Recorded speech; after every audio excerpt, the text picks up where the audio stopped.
This is Mwenda Saba TV.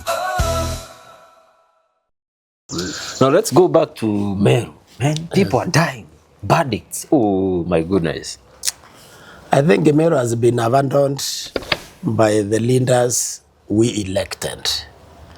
None of them can dare raise a voice because I think they suspect somehow that the government, one or the other, could be in collusion with the thieves. Otherwise, why are they so afraid? Why are they? So, you know, it's like the way Meros used to say, Iyakato chalere ngutu. You know, toara wangutu. Yes. Ite araki ontororo ekanua. You know, that was a way in Meru of making you a dignified person. Because even if you are abused, you don't reply. It cheapens you. Yes. Even toara karaya ngutu. Utengutu ya arakia.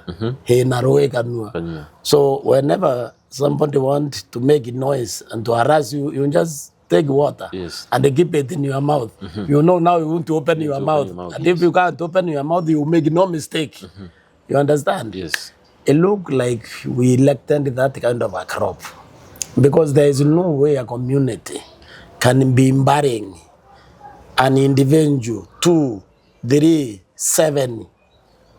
And your leaders don't say a thing about it anywhere. Okay? Yes.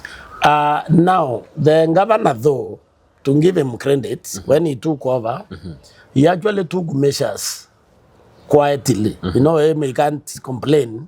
He can't say, I went to the president and he's not doing anything. He took measures. I know for a fact he actually went to the president because he told me. Yes. He went to the president. And the president immediately called the minister in charge of internal security, Meru government. And then he handed him over and they told him we want that thing finished. The president said that. Yes.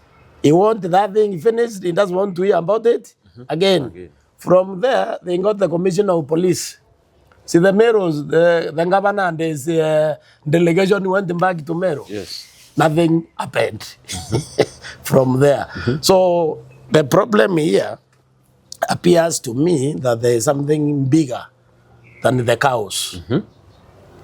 Because there's no way the government can just close its eyes. You see, in that place you are talking about, in Samburu, Turkana, they assume they are the ones doing it because we don't know.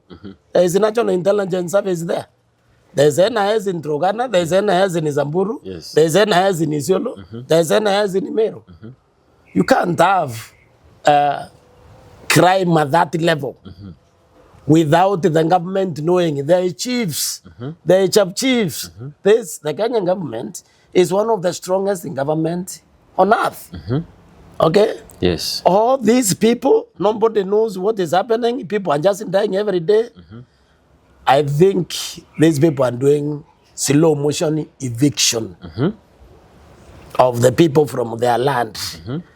And I think eventually there is something in that land they know which we don't know.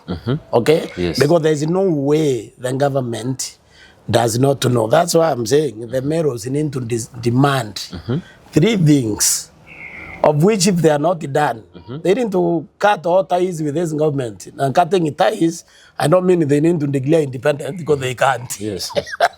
That will be secession. What I mean is that they need to make sure nobody vote for this government in the next election. There is over 640 something square kilometers of land, which is in Meru community land, according to the Community Act. That land was gazetted in 2000 as a national reserve. The Meros need to demand the KWS take possession of that land. Because if KWS takes possession of that land as a national reserve, these thieves will have nowhere to pass. Because they must pass through that land. That demand they must make. They must also insist that those cows stolen must be returned. Okay? They must be returned. Additionally, all the people killed must be compensated and the killers must be arrested and prosecuted. So those four, without those four, everything else is just noise. They shouldn't accept it, and they should prepare to look for a president who can protect them. That is why you look for a government. Yes. You look for a government to protect your life and property. So that shouldn't be the irreducible minimum opinion. But otherwise, what we are seeing there is a joke, and it's a very sad situation because since Meru was created, it's known as very proud people. We have never produced sycophants. Okay? We always produce very strong warriors. But now, it would appear that we have actually, for the first time, produced sycophants. Meru is being led by sycophants? It's being led by people who can protect Meru. If they can protect us, what do you think they are? Because to protect us, what does it mean? Is facing the president directly, telling them security is a national government function. It's not a county government function. We will not tolerate these murders and this theft. Can you please act? And if you don't act, we are not supporting you. Yes. Is any of them has said that? Does that sycophancy exclude the deputy president? Has any of them said that? No. So, because anybody who has confronted the president and put that on the table, that's not a sycophant. Yeah. That is now a Meru, a proper Meru. Yes. Okay? Muntu mutana na gachio, na gatia toke nyinga. Does that exclude the deputy president? What has he done? I mean, we are going to bury 3 or 4 people tomorrow. So, when they didn't go and ask that this thing is, because he knows it has been going on. Yes. Yeah. He knows it has been going on. But he has promised to be on the front line. You see, he hasn't done what? He has promised to move now to the front line. Well, those 3, let him move on front line. Then if you follow those 4, actually there are 4. KWS take possession of the National Reserve. Yes. Return the stolen cows. Compensate the killed and injured. Yes. Prosecute the criminals to end impunity. Because they are known, if they are stealing the cows, whoever you find with those cows, that's the killer. It is simple in the law. Let him now do these 4. Then he is our hero, and we will vote for him. Yes, we will forgive William on all other promises. Yes. And they voted for them. Now, someone would ask him, why does our leaders appear to be so sycophantic towards the government? Actually, that is what I cannot know. That is $1 million question. Because these are proper people. When I see them, except especially the senator, especially Kaduri, he look like a proper organized person who may not go begging for, I understand, they get handouts from State House. Yes. That Kaduri looks is okay. So why is he not defending us? He may look okay, but he's not okay. So none of those people, in my opinion, should be doing what they are doing. Because they are all, when I look at them, they are thoroughly educated.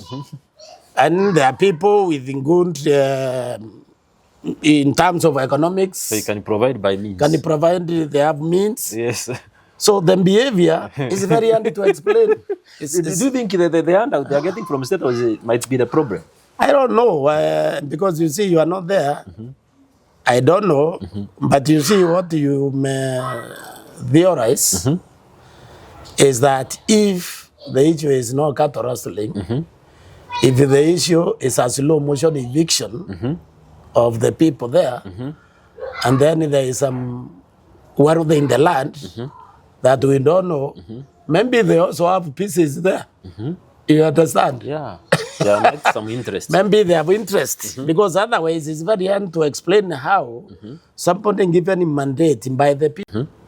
President William Ruto does not vote in Meru. Yes. So you're not voting for any of them.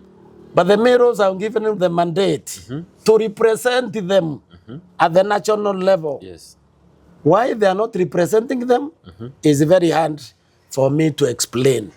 Because I would expect they are the ones who will be In Nairobi, you won't be walking from Meru to the State House to say that to Memalisho. But they are not doing it.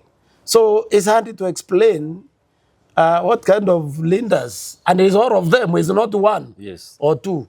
So maybe they have personal interest there, because I understand that a lot of people who are not Meros have actually they have taken possession of that land illegally, which they are not supposed to take because it's a national reserve. But I understand that most of them have very big chunks there, of which KWS will have to remove them because that is the current law. Yes. So if they have personal interests, then they are not being fair to the people of Meru. They should declare and then don't contest. Okay, the election. Yes. That's how you can be nice to us. Just like we are saying, the president is a nationalist. Article 10 is saying you will be patriotic and you will be national. You love your country. Yes. They should also love Meru and resign and allow the people who can verbalize, who can make a representation, who can express the pain of the people of Meru to take charge and they represent the Meru people. Na hii ni safari yetu, tuko pamoja, kila sauti, kila ndoto inang'ara kwenye kioo cha Mwenda Saba TV. This is Mwenda Saba TV.